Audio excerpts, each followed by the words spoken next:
We're about to start meeting horse racing track, and this track has a considerable amount of history on it, and it's a rather beautiful and fascinating track. It has been closed over recent years because of the boron element going up there and tearing the crap out of bog holes and making all sorts of problems up there, which we'll try to show on this trip. But it's a must do. You want to put it on your bucket list. You want to come and do Haunted Stream, don't rush. Have a listen to some of the history that I'll tell you along the way, and you'll quite enjoy doing this trek. So that's me. Now let's start our trek. Come on, dog. Just a quick bit of advice on the track. The first couple of kilometres of this track is cross private land, and you're not allowed to camp there or stop there. You'll soon see the fence at the back of the property, and you'll know when you're back in the state forest. But you are crossing private land, so do the right thing. Put the gates back the way they were. If they were open, leave them open. If they were shut, leave them shut. Don't just be a dickhead and do what you want. Do the right thing, cooperate with everybody, and we'll have this iconic track forever. But unless we all cooperate and do the right thing, we will lose these tracks. It's the historic area. Now on, I'll have to come around to the rest of the track, and I'll try to get some footage for you.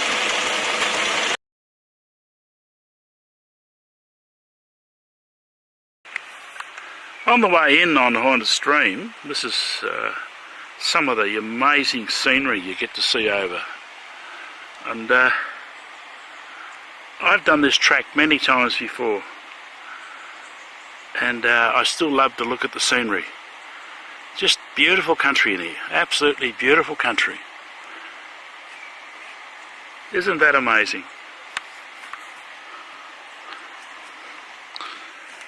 Here's the track. It's a reasonably good track. Okay, this is exactly what I mean. Are you a dickhead, or are you a decent four-wheel driver looking after the place and making sure that it's kept open? Here's a tree across the road. They've deliberately smashed the end of it here, driven off the edge of the road and drive around it. This is the behaviour that's got to be stopped. You've got to stop this. You're a dickhead doing this. I'll get my saw out in a minute and cut that off the road. It'll take me about 10 minutes. My mate's coming along behind. By the time he gets here, I'll have it off the road. There's absolutely no need to drive around stuff like this. Get up off your bum, do a little bit of work and get it off the road. Keep our tracks open. Because if you don't do the right thing, we won't have a track.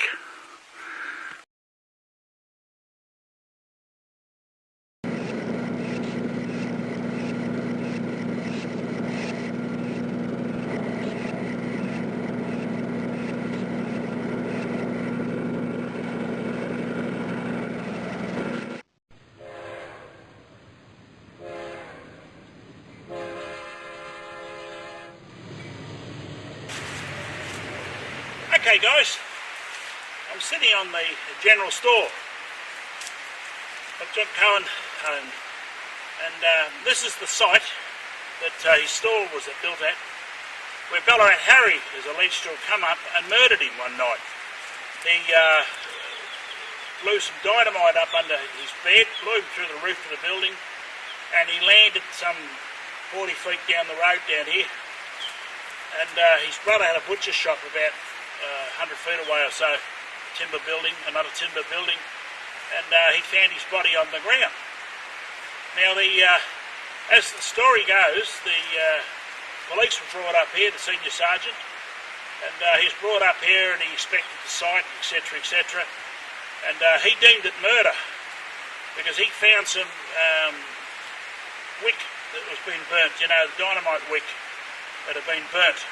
Now, the dynamite was planted under the bloke's bed that blew him through the roof. I mean, it's a pretty bugger of a way to go.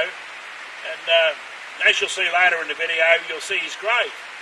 Now, from here, they took him down to Bairnsdale and took the body down to Bairnsdale. And that on its own would be a pretty horrific trip with a body that badly damaged, because there was only carts and horses and so forth and stagecoach. You get down there, and the track is pretty rough down to Bairnsdale from here. And anyway, they took him down to Bairnsdale. They did an autopsy on him. They deemed it was murder, and he's buried in the Bairnsdale Cemetery. and it's a bit of colourful history. But the murders in this on Lower Horner Stream don't end there. There's another murder that's happened on this Horner Stream, and that's up at Dawson City. When you go up to Dawson City, Ballarat Harry and his mate that allegedly did the robbery down here had a falling out, and it's believed that his body is buried up around Dawson City somewhere, and nobody's ever found the body, so who knows where it is or what it is. But from reading up on this Ballarat Harry's colourful history, everywhere he seemed to go there were robberies and murders. And I think you might find that this bloke was involved in more than one or two robberies and murders. And I think he was a bit of a villain. Apparently he was some lord, alleged to be some lord that came out from England, but we'll never really know. And whatever happened to him, we never really know either. Apparently he died sometime later, and on his deathbed he admitted to this murder. But again, that's hearsay. It's not documented evidence. But she would have been a wild old town in a day up here. She would have been a wild old place to live. And I think there was lots and lots of robberies and lots of murders. And around Stirling here, there are 3 cemeteries. And in the cemeteries, there's not a lot of people, but there are quite a few people, a lot of kids. Because fortunately, kids were the ones that suffered worst in these places from diphtheria and so forth, because people didn't clean the water, and they weren't too good with their human waste, and they dumped it in the rivers and caused all sorts of problems.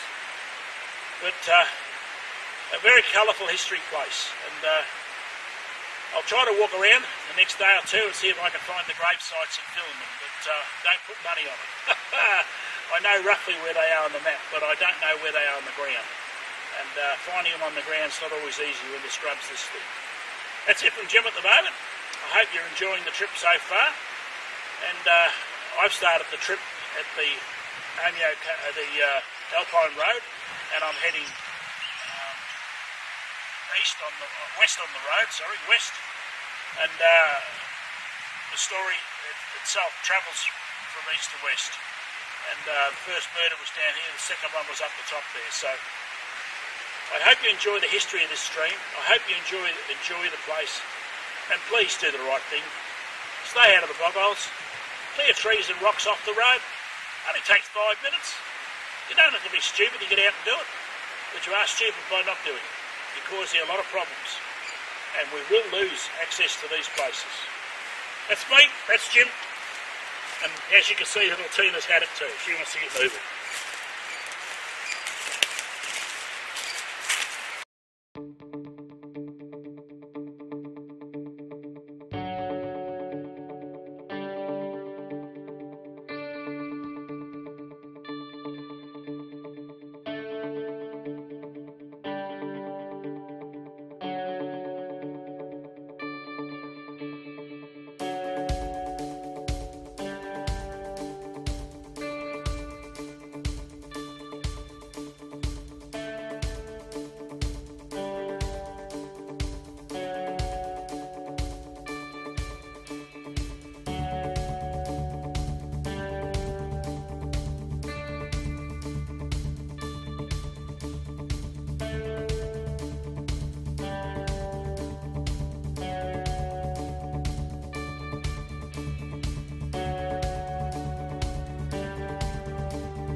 Okay, I've just done a creek crossing and I had to winch up this side because of the bit of clay base there and a bit of a groove. And it is not an easy track. Incident with a skippy. Bit of a shame. We're up at Dawson City now, which is up the headwaters of the Horn Stream. And this is where Ballarat Harry and his mate dropped out, had a falling out. And it's said to believe that somewhere around this town site is his mate's body. He murdered him and dumped his body around here. So it's the murder at each end of the stream, one down at Dawson, at Stirling and one up here. Around this old town site here, there's 3 burial sites. 2 of them are known, one can't be found. And it was a roaring town in the old days. And I sort of look back at it and I think to myself, boy, they were hard and tough to live in those days. But as you can see, Cohen ended up in the cemetery. He was murdered at Stirling. Ballarat Harry's mate was murdered up here. And it goes to a great little story about the area. But the story doesn't finish there. The story goes on. When the first explorers came up here, they heard a sooty owl call. And at the end of the tape, I will put a sooty owl call in and you'll be able to hear it, how scary it sounds in the dark at night. And I reckon that's how the Horn Stream got its name, by the owl calling. But the romantics amongst us, we all like to think it got the name by the murders up here and the spirits are still wandering around. Either way, it's a great story to tell and a great place to come. And it's just taken me 4 hours to get up to here. I had to winch up a couple of hills, way out of one creek and up one hill. And I got covered in mud from head to foot, of course, as usually do when you're crawling out and pulling winch cables in and out. But I wouldn't have missed it for a world. I haven't done this trick for a lot of years. And I've quite enjoyed it. But it's not for the faint-hearted. You want to be serious and you want to have the gear to do it. You want to be well rigged out with winches, etc. And you also want to be well rigged out with the knowledge of how to use them safely without hurting yourself or damaging the bush. So that's it from Jim. Another little trip up in the high country. And I hope you enjoyed it. It might add a little bit of your knowledge to you on the areas. Might make you stop and look at some of the interesting places up here. It's more about the country up here than just getting your four-wheel drive, rushing around like an idiot, tearing up the place. Get in the mud holes and tear them to pieces. There's more to it than that. Come up and enjoy the history. Come and enjoy the place for what it was meant to be open for. Because if we don't start looking after these places and keep doing the stupid things that some of us morons are doing, I call them dickhead four-wheel drivers, getting in the mud holes and going backwards and forth, there is absolutely no need for that. Making a mess behind every bush, not digging a hole. There's no need for that. And there's no need whatsoever, bloody ever, for wrapping winch cables around trees without putting tree protectors on them. There's just no need for it. You don't have to do it. Do it the right way. If you want to enjoy the place, enjoy it properly. If you're one of those dickheads, I suggest that you race down to your local car yard and sell your four-wheel drive quickly while it's still worth a bit of money. Because you and your mates that keep on doing the stupidity that you are doing, we will all get locked out and there'll be nothing else but bushwalking into these areas. And, well, look at me, I'm way past bushwalking, so I won't be coming in. And all the thousands of other people. Wake up to yourself. Do the right thing.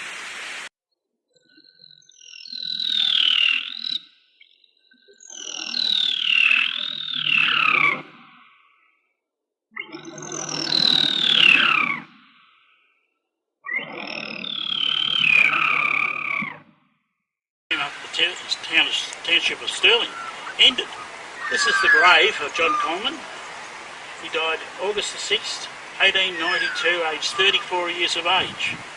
And he was blown up, and that's how they killed him. And he was brought down to Bairnsdale. They did the autopsy on him in Bairnsdale. and they brought him over to the cemetery here. This is the Bensale Cemetery, and they buried him in here. Misfortunately, our grave's starting to show a bit of age, but it is part of our history that we need to remember, and it's part of our history that we need to respect. And I hope you've enjoyed this story of the trials and tribulations of Haunted Stream and how it got the name, the murders that were on the stream. The other fellow that was murdered, we don't know where his body was buried, but it was buried up near Dawson City somewhere. That's where it's believed to be buried, but it's never been found. So we can have a lot of fun surmising on a lot of the area up there. There are lots of robberies. There are probably more murders than what we know about, because many people in those days were taking off and travelling around the bush looking for stuff. So you never know how many murders that were taking place in that area or in these gold mining areas. And the history of some of these people in these gold mining areas is always fantastic to read up about. And I hope you've enjoyed this video. I will be making some more along this line, but you've got to give me the time to do the research. So I look forward to seeing you out there next time, and I hope you follow the trail and appreciate the history as much as I do. That's it for Jim, and I hope you have fun.